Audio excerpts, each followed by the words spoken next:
जय हिंद दोस्तों, Tanvisha tourist guide की आज की इस वीडियो में आप सभी का हार्दिक स्वागत है। आज की इस वीडियो में हम बात करते हैं कोयम्बटूर की। आज हम भेंट देने वाले हैं आदि योगी को ईशा फाउंडेशन कोयम्बटूर में। नंदी हिल्स में बसा हुआ काफी खूबसूरत सदगुरु श्री जग्गी वासुदेव जी का आश्रम, जहाँ पर आपको काफी अच्छे से मेडिटेशन करने को मिलता है। 112 फीट ऊंची आदि योगी की सबसे बड़ी स्टैचू को भी आप देख सकते हैं। साथ ही यहाँ का शुद्ध, सात्विक और प्राकृतिक वातावरण भी आप देख सकते हैं। ये प्लेस कोयम्बटूर से लगभग 30 से 35 किलोमीटर की दूरी पर शहर के बाहर हिल्स में बसी हुई है, लेकिन ये काफी खूबसूरत है। यहाँ पर आने जाने के लिए कुछ भी दिक्कत नहीं है। तो चलिए बात करते हैं कोयम्बटूर की ईशा फाउंडेशन में कैसे पहुंच। सबसे पहले बात करें, अगर आपको कोयम्बटूर पहुंचना है तो आपको देश के सभी कोनों से कोयम्बटूर के लिए डायरेक्ट ट्रेन मिल जाएगी। फ्लाइट भी आपको कोयम्बटूर के लिए मिल जाएगी। और साथ ही बात करें बस की, तो आपको नजदीकी बड़ी शहरों से जैसे बेंगलोर, ऊटी, मैसूर, चेन्नई, पौंडीचेरी आदि से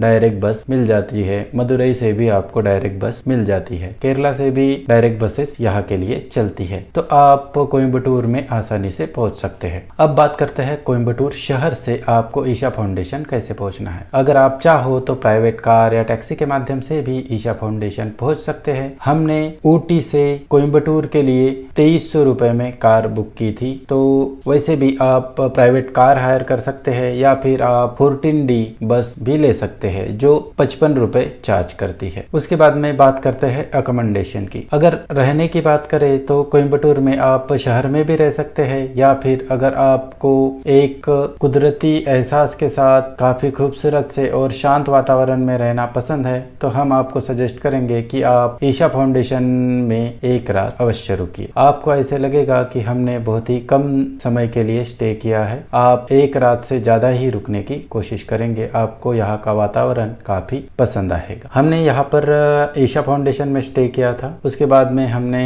ईशा फाउंडेशन को एक्सप्लोर किया, साथ में आदि योगी और आदि योगी का 3D लाइट शो भी एक्सपीरियंस किया था। उसके बारे में अभी आगे बात करते हैं। तो अभी हो गया होटल या रहने की बात। अगर आप कोयम्बटूर सिटी में रहते हैं तो कोयम्बटूर की साइट सीइंग टूर में आपका आदि योगी का टूर रहता है, जो आपको सबसे लास्ट में टूर कराते हैं। उसमें आपको 3D लाइट शो दिखाकर या फिर अगर समय समाप्त होता है तो दिखाए बिना ही वापस सिटी में लेके जाते हैं। यहाँ पर अगर आप आएंगे तो 3D लाइट शो कभी भी मिस मत करना, क्योंकि ये 20 मिनट का शो काफी खूबसूरत और काफी दिलचस्प होता है, जिसमें आपको अपने जीवन के सभी सार इस 20 मिनट में पता चल जाएंगे। ये 20 मिनट आपके जिंदगी में काफी सारे काफी अच्छे और पॉजिटिव बदलाव लेकर आएंगे, ये हम आपको विश्वास देते हैं। और एक बार इस शो को जरूर देखिए। अगर आप ईशा फाउंडेशन विजिट करने के लिए आते हैं तो आपको मोबाइल, कैमरा,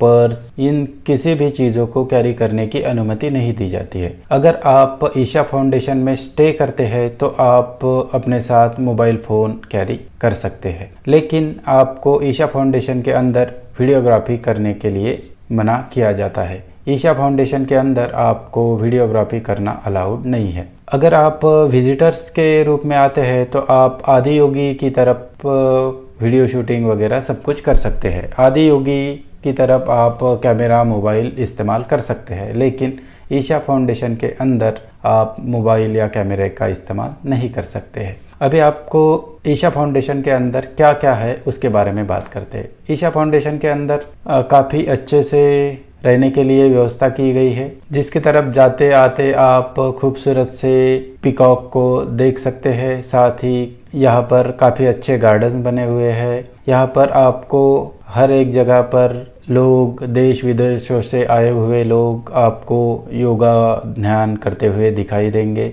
आप जैसे ही सर्प का चिन्ह बना हुआ गेट से अंदर प्रवेश करेंगे तो आपको शूज रखने के लिए एक बैग दिया जाएगा। आपको वहाँ पर शूज रखना है। वहाँ के साइड में ही आपको कैंटीन मिलेगा, वहाँ पर आप कुछ भी खाना परचेस कर सकते हैं। याद रखिए यहाँ पर सेल्फ सर्विस है, आपको प्लेट वहाँ से लेना है, साथ में खाना खाने के बाद में आपको आपकी प्लेट वापस देना भी है। काफ़ी बढ़िया व्यवस्था ईशा फाउंडेशन के अंदर हमें देखने को मिलती है। उसके बाद हम पहुंचते हैं सीधे सूर्यकुंड की तरफ। सूर्यकुंड में अगर आप स्नान करना चाहते हैं, दर्शन करना चाहते हैं, तो आपको 20 रुपए का टोकन निकालना है। उसके बाद अंदर जाकर आपको वहां पर कपड़े दिए जाते हैं। उन कपड़ों को पहनकर आपको सूर्यकुंड में दर्शन करने के लिए, नहाने के लिए आप जा सकते हैं। बेसिकली यहाँ पर आपको सिर्फ दर्शन करने की अनुमति होती है। नहाने के लिए आपको सूर्यकुंड के बाहर ही शावर लगे हुए हैं। वैसे ही महिलाओं के लिए, लेडीज के लिए चंद्रकुंड है। पुरुषों के लिए सूर्यकुंड, वैसे ही महिलाओं के लिए चंद्रकुंड का निर्माण किया गया है। उसके बाद में बात करते हैं लिंग भैरवी और ध्यान लिंग। लिंग भैरवी टेम्पल दोपहर में बंद रहता है और ध्यान लिंगा पर आपको ध्यान करने के लिए आए हुए लोग देखने मिलेंगे। ध्यान लिंगा काफी बड़ा है और काफी देखने के लिए काफी खूबसूरत है। यहाँ का माहौल पूरा शांत रहता है, तो आप भी शांति बनाए रखिए। अगर आप योगा सीखना चाहते हैं तो आप ईशा फाउंडेशन के अंदर चलने वाले हर आधे घंटे में हिंदी, इंग्लिश, तमिल और तेलुगु में होने वाले योगा क्लासेस को अटेंड कर सकते हैं, जो फ्री में होते हैं। वैसे ईशा फाउंडेशन के अंदर ही आपको फ्री में भोजन परोसा जाता है, तो आप वहां पर भोजन भी कर सकते हैं। उसके समय निश्चित है। वही बात करें श्री सद्गुरु जग्गी वासुदेव जी के दर्शन के बारे में, तो श्री सद्गुरु जी भी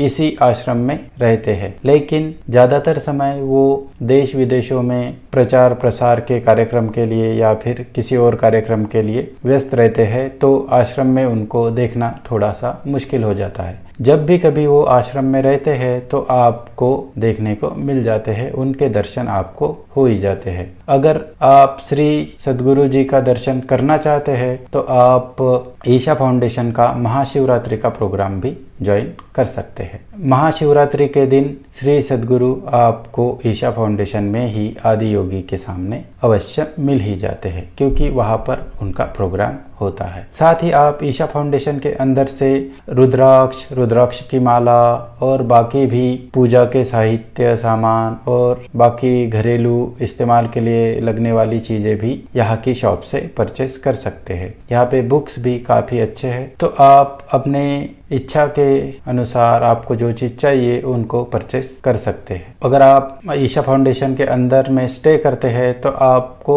मोबाइल लेकर रास्तों में बात करने की अनुमति नहीं दी जाती है। अगर आपको कोई कॉल आती है या फिर आपको आपका मोबाइल इस्तेमाल करना है तो आपको रास्ते के साइड में एक जगह खड़े होकर मोबाइल का इस्तेमाल करना है। बाकी ईशा फाउंडेशन काफी अच्छा है, काफी खूबसूरत है और आपके जीवन में एक पॉजिटिव एनर्जी भर देने वाला एक्सपीरियंस लेकर आता है। तो हम आपको सजेस्ट करेंगे कि आप एक बार अवश्य ईशा फाउंडेशन में विजिट करें और हो सके तो एक रात का स्टे कम से कम आप ईशा फाउंडेशन में बनाएं। वैसे कोयम्बटूर का आप सिटी का भी टूर बना सकते हैं, इसके लिए आप कोयम्बटूर सिटी में रह सकते हैं। अगर आप ईशा फाउंडेशन में स्टे करते हैं और आप ईशा फाउंडेशन के बाहर चले जाते हैं तो आपका स्टे कैंसिल कर दिया जाता है, क्योंकि आपके हाथ में एक स्टिकर लगा हुआ होता है। वो स्टिकर जब तक के आपके हाथ में है तब तक आप ईशा फाउंडेशन में रह सकते हैं। जब आपका स्टिकर कट हो जाता है तो आप ईशा फाउंडेशन से बाहर हो जाते हैं, फिर आपको नया अकोमोडेशन लेना पड़ता है। अकोमोडेशन के लिए आपको कम से कम 1 महीना पहले से बुकिंग करना पड़ता है। अगर